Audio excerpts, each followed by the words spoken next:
morning. Good morning. How are you? I'm good. How are you? I'm good. It's very rainy here today, so I hope that thunder and lightning does not cast some sort of weird sound. You know, we are low on sound quality, so we'll just have to hope that nature plays along.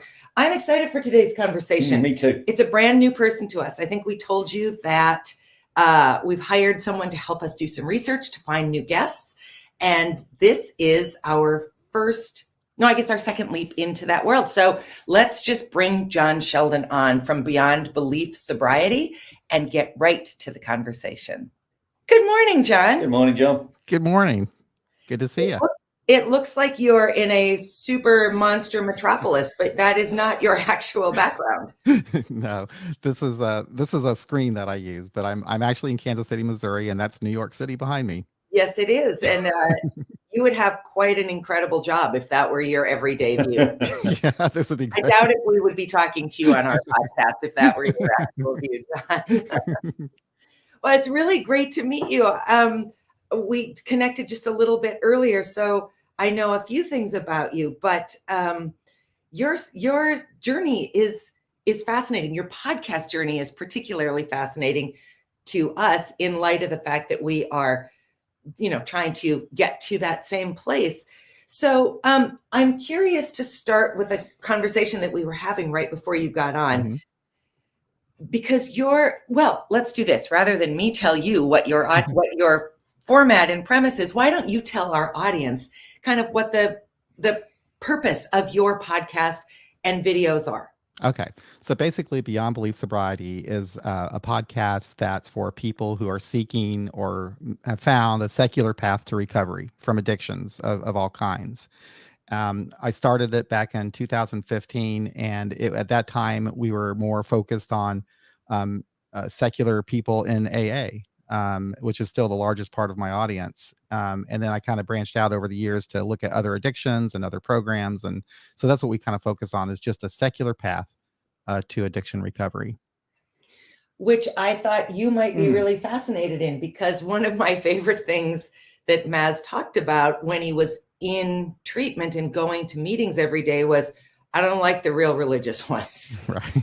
No, because when I was in treatment, every day you went to a different one. And there's one in the town next to us in Moorhead, Minnesota, that was incredibly religious. And I just thought, this one's not for me. But, went to a different one. You actually find one that you actually like. So, the one I actually started going to was it's kind of even keeled, Right. Yeah. And that's what you do find if it comes to any sort of a 12-step program, really anything, any recovery, any peer support program you go to, your experience with it is going to be based upon the people who happen to be there that particular day and the people who go there on a regular basis. So it's not just, peculiar with AA, it's really with LifeRing or SMART or any organization, really. I mean, it depends upon the people who are there. So you really can't judge AA or anything really by just one meeting you go to at one group. So it can definitely change for sure. I mean, there's at least 100 a week in our local area, and all different. So they do try and cater for absolutely everyone. Yeah. I was fascinated in one of the podcasts of yours that I was listening to. You were talking with a friend about maybe the complexity around the fact that many AA meetings happen to be held in churches. Yeah. Which if you grew up Christian, you don't think anything of. It's the same criticism that people say about having election voting held in churches. Yeah. You're someone who had a bad experience in a church, or you didn't grow up in a very traditional American Christian experience, that can be a difficult space to feel like you belong in, whether you're there for church or something entirely separate from it. Did you have that experience, or have you talked with other people who find the location is a problem? For me, the location wasn't so much of an issue. The time that I was beginning going to meetings in Kansas City, I think because real estate here was pretty affordable, most groups met like in storefronts or in office buildings or something like that. There were groups that met in churches, but most of the groups that I went to had their own little building or house or something, Wow. their own little clubhouse. So I didn't really have that. But the thing about my experience with AA is, first of all, I was really young. I got there when I was 25, and I didn't know anything about it other than what I saw in the movies. And in the movies, they don't show people holding hands and praying or talking about God or even steps, and wasn't expecting any of that. So, not having a religious background or experience with it, and always feeling kind of awkward around people who talk about their faith openly. When I first saw God all over the steps and so forth, I felt a little disappointed. I felt like one more place I don't fit in. But that changed as I started meeting people, and they were, and especially after they started describing their experience with drinking and how they felt about it. And that made me feel more comfortable with everything. Mm-hmm. At my first meeting, though, they ended by saying the Lord's Prayer, holding hand and saying the Lord's Prayer, which again was a weird thing for me because I didn't grow up ever standing around holding hands with people and praying. So it was a really different thing. John, I didn't either, and I think most of the people in the room probably didn't either. And that's another weird thing about it. I think that I found that most of the people weren't particularly religious in their regular life, but AA, and it did for me too, became my religion. And you get kind of caught up in sort of the culture that has built up around it, and the customs and the language. There's a real culture involved there. And I think in my case too, I learned to fit in by adapting to what was going on around me and learning the language and saying the things that I thought people would want me to say. Because you learn after a while, you can speak in a meeting, and when the heads bob up and down like that, you're saying the right thing, And so I kind of learned that, and I did that for a long time until I just couldn't do it anymore. Yeah. So I just want to say that your friend Frank White says, "Good morning, John." Oh, hi, Frank. Hi, Frank. Thanks for watching. So, John, let's use that moment as a chance to go back. So give us your there to here story, wherever you want to start. You're there. What got you to an AA meeting at 25? Okay. Well, I guess the best place to start is I started having a problem really young in life. I mean, I grew up in a house where there was a lot of instability. My mother was mentally ill, and there was it was just kind of a crazy household. I never knew, what to expect from one day to the next. By the time I was 19, I was having a problem with alcohol, and I thought that I needed help. And there was an advertisement in the Lawrence Journal World that I was looking at about an AA meeting, and I didn't go because I was certain that I was too old. I mean, too young, too young. I was 19. Yeah. Then when I was 20, right shortly after my 21st birthday, I was at home, and my mother committed suicide. Yeah, finally. And this is, after many years of being with her mental illness. I already had a dependency upon alcohol, but shortly after her death, someone offered me a shot of whiskey. And I want to tell you, it was the best shot of whiskey I ever had in my life. It completely soothed me. It took everything I was feeling away. The bad part was I needed to feel things. I needed to talk to people. But there was a huge stigma surrounding my mother's mental illness the entire time I grew up. And there was a huge stigma around suicide. Yeah. So I didn't have anyone to talk to about it. Even in my own family, we wouldn't even though I watched her die, we couldn't talk about the fact of what happened. So I drank a lot, and I ended up getting DWIs. I had 3 of them, like in a 3-year period of time. And after that third one, I lost my job and everything. And I reached this point where I just realized, I'm gonna be going to prison or jail. I mean, this is not the life I imagined for myself. And I was just devastated with what I had become. So I called Alcoholics Anonymous because that's the only place I knew to call. And I just said, I think I need help. And the person on the other end, oh boy, I just could hear, like, I know their breathing was like, oh my God, this guy needs help. and he told me about a meeting near me, and I went to that meeting, and I it really transformed my life. It saved me. And from then on, my journey has just been one of gradual evolution and learning and growing. And it's been a pretty good experience all in all. But yeah, that's what got me here, I guess. Yeah. Well, congratulations. That's a lot to Congratulations. overcome, John. Yeah. Wow. At such a young age too. I mean, trauma is trauma at any point, but when you're young, it's particularly difficult. What's interesting, and you bring up trauma, is, I never really thought that much about it, and we're talking more about it now. And Yeah. the first time that I met someone, a friend of mine, who was talking about trauma and Gabor Mate and so forth, I thought I just didn't understand that I had any trauma. Yeah. Can you believe that? I didn't think I had any trauma. I thought I didn't think I knew what it really was. And now I have a much better understanding of what trauma is. And it's really on a spectrum, like everything else, Yeah. And I did have some trauma, it turns out. Absolutely. Yeah. And I think we're conditioned to both believe that, well, we what we grow up with is what we know. Mhm. So if you had a mother with mental illness until you saw somebody else's mother who didn't, Right. You think that's all you know. you thought that's what mothers were. Yeah. Yes. But I also think we are sort of taught to rank our trauma. So like you think about, let's go to a worst case scenario, the Rwandan genocide. Okay, well, if that's trauma, then whatever I've been through is Exactly. not. Exactly. I've been through trauma. Exactly. Or I mean, all these kinds of things.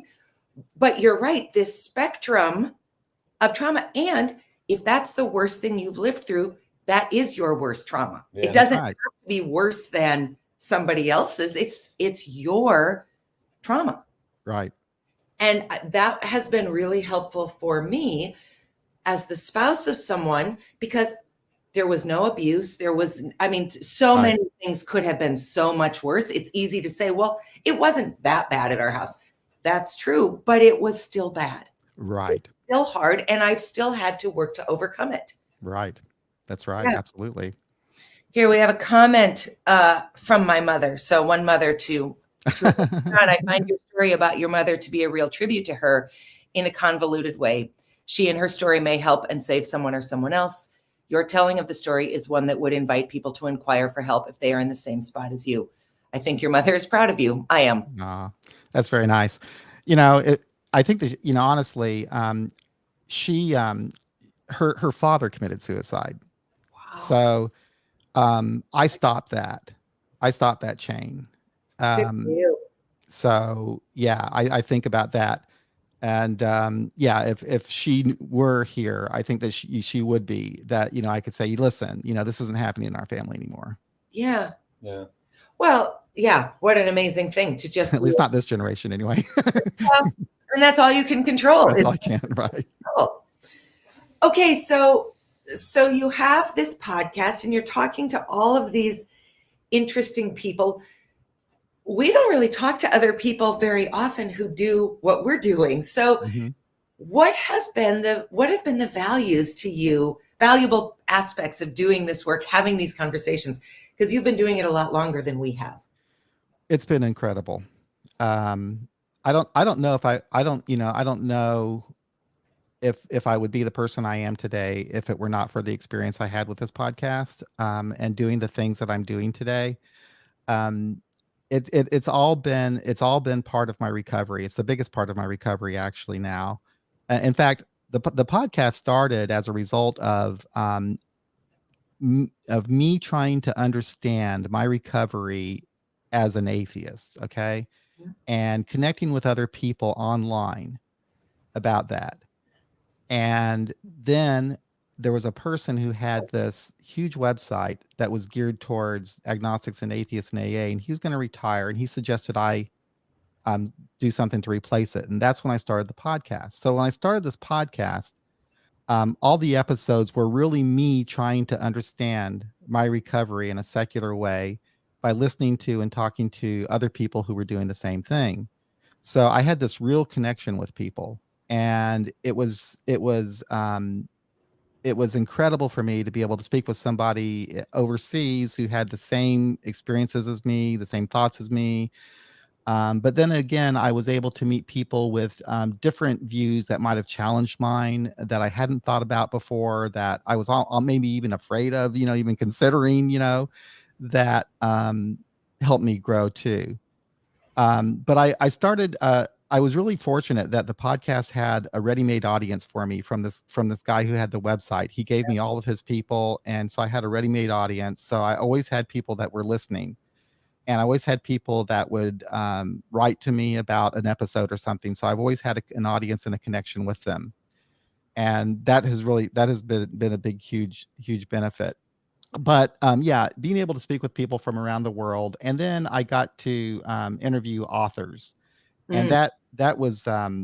that's still a big thrill for me. In fact, I got a couple books I need to read now, so it forces me to read, Mhm. and I read a really good book, and then I get to speak with the person who wrote it, and they love that. They love to speak with someone who's actually read their book, Mhm. and I have a ready-made format, and it's fun for me because I'll read a book and I think, well, I'm going to talk to this guy. I'm going to ask him about this, Yep. So that experience has helped me. And then speaking with doctors about, addiction and the science behind it. But then eventually what happened is, speaking to all these different people from different walks of life, and even from different addictions and different programs, I started getting interested in recovery at large. Not just, a 12-step recovery or recovery from alcohol, but recovery at large from, in a secular way, from all kinds of different aspects. And so I started thinking in terms of that, and started doing things outside of the podcast. Like I took a course to become certified as a peer specialist in Missouri. Mhm. And that was really good for me because it put me in touch with people from around my state who are actually working with people in addiction, and and I'm learning about what's going on in my state. And what I like about it so much is that what I've learned from that is that the people that are helping others are trying to meet other people where they are. Nobody's trying to bring them to where they are. Mhm. And that's what I think recovery should be, and that's what I try to convey in my podcast is um, recovery isn't an ideology, it's an experience. And anytime that I'm talking about my recovery, it's just how I understand it at that given time, Yeah. and how I'm communicating it. And sometimes I do it better than other times. But there does seem to be, like in the recovery community, that certain silos, like the rest of society, where it says, I do this and this is the way I think it should be done. That's great. But I like to kind of break those silos down a little bit, and appreciate where other people are coming from, I guess. Sure. Yeah. That's really interesting. I want to put up a note from Frank. Camaraderie amongst listeners is really strong. Great sense of community. That's lovely. Fantastic. That's great praise for you, John. I started doing something this year that I'd met other podcasters who built a community around their podcasts, and I wanted to do the same. I went through this kind of a weird period where I was kind of getting burned out on AA, quite frankly. And so I've been doing it for 30 freaking 4 years. So I stopped going to the meetings, and COVID was going on and everything. But I still needed some sort of a recovery community. So I decided to do what these other podcasters have done and build a community around my podcast. So what I've done is we have like a weekly meeting. It's a recovery meeting. We don't record it. We don't post it anywhere. It's not a podcast. It's a recovery meeting for people who listen to the podcast. We all get together, and I invite a guest from a previous episode. And that guest speaks for about 30 minutes. And then we go around the room and we share. And it's a wonderful meeting. We usually have about 20 people or so there. Wow. And then I also make my calendar available for listeners so they can schedule time with me just for one-on-one conversations. And I've had several of those. So that, and then the live stream that we do on Saturday. So those things together kind of have given me my own little recovery program, my own. So. Say what you've said so often about Daily Dose. Yeah, when this we started doing this, and then of course the pandemic hit. Yeah. My AA group went onto Zoom, which for a couple of weeks was different and okay, but it started getting a little repetitive for me, because one of the things I liked about my AA group, because it was at a treatment center, so every 2 weeks you met different people. But doing daily dose every day, and then just talking about it myself, was for me like a new AA meeting. And just to talk to what, even if it was like we always had guests on a Thursday, so once a week we'd talk to someone new and then listen to them, and then I'd say something. It was kind of like an AA meeting, so that kind of really helped me in that short time. And I like to think I've helped at least a couple of people with some pearls of wisdom, but which you always hope to do in an AA meeting. So Right. This became, during COVID for me, an AA meeting. Same. The Zoom meetings, I had the same experience. They were okay in the beginning, but for me, it's like, okay, so I'm working from home now too, right? So all of my interactions are with people on Zoom. They're all these video meetings, and the last thing I want to do at the end of a hard day of work, being on Zoom all freaking day long, turn on another meeting. And so these AA meetings, they on Zoom, they just seemed like I was at work again. I mean, I was in the same desk, so I just needed some sort of a break, I guess. Yeah. That COVID was a big game changer for people in recovery. Yes, there were both good and bad about Absolutely. that. I can honestly say that I'm glad I wasn't at the start of a recovery journey. Oh my gosh. Or still as an alcoholic suffering. Well, you'd be dead, because Matt's whole thing was he only drank at home. Yeah. So that makes it hard if you're always at home. So Tugba, correctly? Good morning. Thanks for watching. I just wanted to put her up. Freelance works are pretty hard. That's true. Yeah. Oh yes, Frank knows this person. Fabulous. Way to bring your community along, John. Thank you.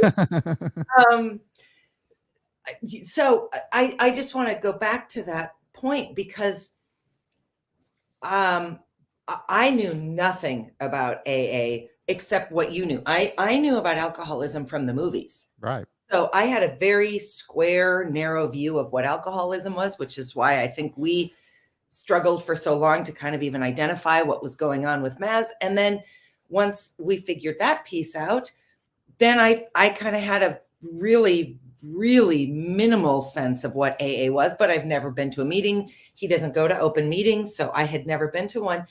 So I had, and sometimes continue to have, this sort of envy at that community, because it is an incredible thing. When I hear Maz talk about the best of AA, or other people come on and they talk about why it's been so powerful for them, it is something that I no longer have in my life. But this for me has been so illuminating. I've learned so much, not just about Maz's addiction and our continued journey with it, but all the ways that other people come to addiction, come out of addiction, struggle through it, work with it, navigate it. It's been extraordinary to be in conversation in this really meaningful way. So we would never have done this. No. If you had just been going to AA meetings, there wouldn't have really been a reason to. Right. So I am really grateful for COVID doing that disruption to his routine, because it started this whole journey for us, which has been amazing. Yeah. I tell you what, it's also been really helpful to the secular AA community. So there's a lot of agnostic and atheist AA groups. The nice thing about AA is that every AA group is free to do its own thing. They're all autonomous. So there's a lot of these secular groups, and they've been in existence since 1975. A lot of people didn't know about this, though. Since COVID, and when all these groups went online, more and more people who were turned off, and these people exist, that were turned off by the God verbiage and not even that, just the old language from an old book being read and meeting. People who were turned off by that were finding these secular meetings. And so the numbers of people that were experiencing AA in a completely secular way, without all the talk and so forth and praying and so forth, has really increased a lot. And it's going to be very interesting to see what happens if these people, and a lot of these people are new, have only experienced AA online, but it'll be interesting to see if this carries over into the greater AA world, and and what kind of influence it might have. And maybe it's just because I happen to be in that world. I think it's grown so much, but man, there's a lot of Zoom meetings for secular people right now. And that, like, we've never had before. And that's because of Zoom. I mean, because of COVID. Because of COVID. Yeah, we've got my Friday night group that I go to. We have some people who are agnostic. We have some people who just aren't Christian, full stop. We got some Native Americans that come and they said, I don't want this, but they don't like the religious part of it. But when each time the AA meeting starts, I don't know if it was an official adaptation, but everyone now says, you welcome a higher power, however you see it. Interesting. Yeah. And I've got to share this great story with you. Dane has heard this about 100 times, but That's all right. I've said it a few times myself. One of my best moments at AA, there was a kid, he must have been in his 20s. I mean, I got sober when I was 47, so to me, everyone's a kid. He told this story about when he first met his first sponsor, and he was struggling with the religious aspects of him, and his sponsor said to him, sit down. So he said, and the kid said, well, I sat down. And the sponsor said, your higher power right now and your trust in a faith is that chair. And his kid said, what are you talking about? I said, well, I told you to sit down. You sat down. Did you check the structural integrity of the chair? And he went, well, I didn't. No. He said, well, right now, that's your faith, the chair. And I just thought that story was brilliant. Mm-hmm. And then he went on, and I've always said this myself, when someone says the word faith, you can make a mistake of immediately think someone's talking about a religion. Right. It could be faith in yourself. It could be faith in the person standing next to you. And that's what you need, I think, anyway, to get through AA. Faith in something. And, if it's nice, if it's yourself. Yeah. Just and the people in the room, and I was told that in the beginning as well, and that has always been the case for me, and thank goodness for that person that would allow that young man to find his own way and experience it in his own way. That's so important, to give people that. I've experienced that, and I've also experienced the other. I've had people tell me that that my view or my way of understanding my recovery was not right. I've had people tell me that the things that I had said in meetings could hurt other people if I talk that way. But those people are a minority. But the problem is, they're also some of the loudest voices, and they're also the ones who are more likely to pull you aside in the corner and tell you what they think you should do. Whereas the people like the gentleman that Mary's talking about are more likely to wait for the person to come to them. They're not going to reach out and try to control that person. Yeah. So you have to really watch out for the minority, the small number of people out there that want to kind of, if someone tells you they know what you need to do, watch out for that person.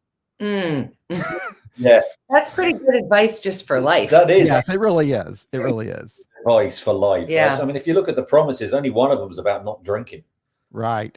The other 11 are generally, that's a good idea. But you see, you come into recovery, you're in a pretty vulnerable place, and a lot of people that are new, and I was one of these. I just wanted someone to tell me what to do. Just tell me what to do, and I'll do it. I'll be okay. The problem is that there are a lot of people that be happy to tell you what to do, but that's not really the way recovery works. The way it works is, what do you want your recovery to look like? What do you want your life to work like? How would you describe these things? How do you describe your experience? How do you understand it? And it's a little bit more challenging and difficult to do that. It's much more easy to say, okay, this is what I'm going to do. Mm-hmm. But anyway, just some of my thoughts on that. But I have met a lot of people that do like some structure, and there's nothing wrong with that. Give them some structure, but give them the freedom to interpret that how they see it. Yeah, I mean, again, this whole conversation happens to be about the recovery community, a traditional recovery community. But if somebody just jumped in 5 minutes ago, this is just a good conversation for life. If somebody says to you when you're 18 years old, listen, you have to get a 4-year degree, you have to do this, Right. get married, you have to, well, In that maybe, order, yeah. maybe, and maybe not.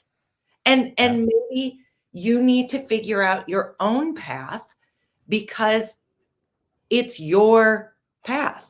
And just because a path worked for somebody else doesn't mean it's going to work for you. And that doesn't dismiss that it worked for them. Yeah. It's not an all or nothing thing. And we are so quick to want to make complex issues black and white. Right. Recovery, like all of the great challenges and successes of life, is not a black and white issue. It No, exists. it's not. Mm. You know what's so funny too? I read something the other day. I can't remember where I read it, but the person said, "Aren't we all in recovery? Isn't this just life recovery?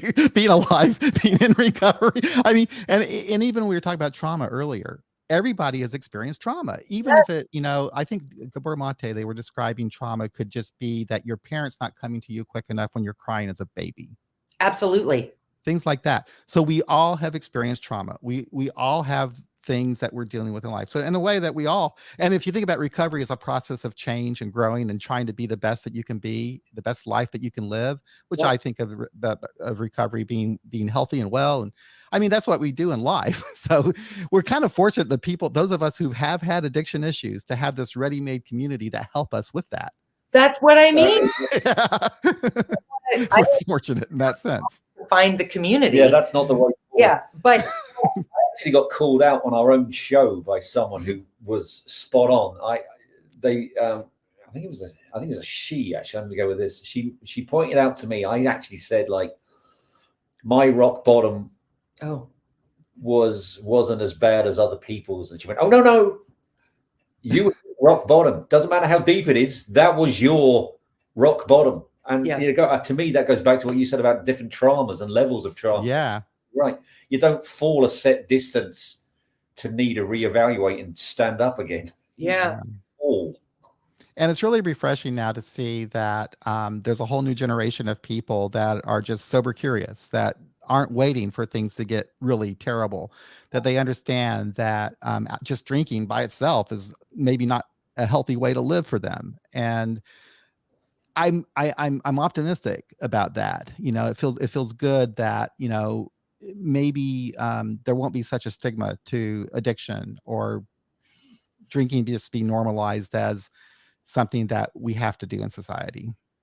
Absolutely. I think not unlike, as you just said, suicide and mental health and all of those things, we're talking about them now because younger generations have just said, I'm not going to live with this as if it's shameful. And I have often said, if Maz had gotten diagnosed with terminal cancer, I would have put that on Facebook. People would have said, let's set up a meal chain. Let's go do her laundry. Let's make sure that we're taking care of all these pieces. And instead, he got diagnosed with alcoholism, and I shut everything down and nobody knew. And I suffered through it largely by myself, as did he, because I felt this unbelievable weight of shame. Yeah. Well, that's the wrong approach.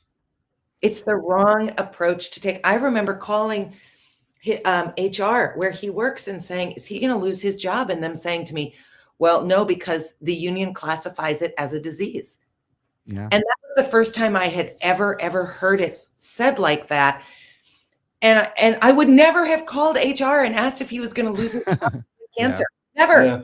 No. And cancer can be as debilitating, and cancer can kill you. Exactly like addiction.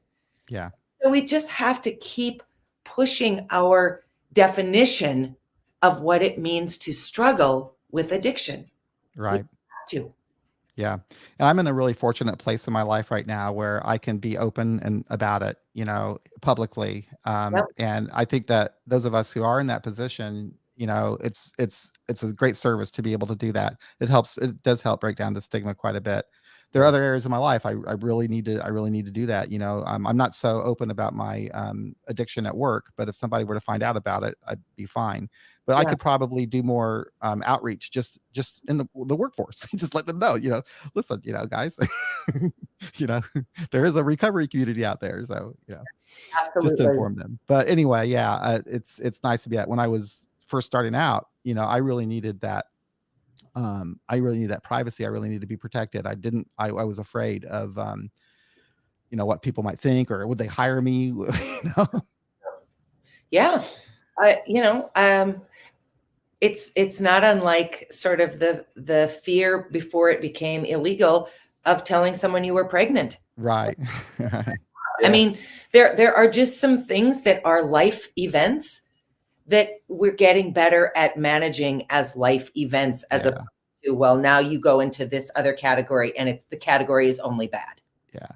I Yeah. do think there's a generational difference now too. That's helping. And you mentioned social media, and I think that's part of it, is that, you know, people who have grown up with this and they have always known this, it's just second nature for them just to be this. Hey, I'm posting on Facebook, I'm going to my first AA meeting, you know, and it's like, you know, a lot of people out there, they don't have that same feeling that I had about it, you know. It's a little different. I think it's a bit of a generational thing. I can't generalize too much, because there's a lot of younger people that don't want everyone to know, but there's a lot that people out there that are a lot more open about it than I think have been in the past. Well, we're just living our lives out loud in a We very are. way than we ever have in the past. And so there's good and bad to that as well. I mean, there's yin and yang to all of these pieces, Yeah. because ultimately there is not one right and one wrong for anything. That's what makes being alive so complex. Yeah, That's right. indeed. Well, John, this has been so It has been fascinating. I've It's enjoyed this. have your audience join us. So thanks Really for interesting that. to meet you and listen to what Um, your thoughts on this. So thank you. Oh, Yeah. thank you. I've enjoyed every minute of this. It's just been a pleasure to be on this side of the microphone. So thank you for having me. Well, thanks for joining us. Have an excellent Have a great day. day. Everybody You too. else, we'll see you on Tuesday. Bye.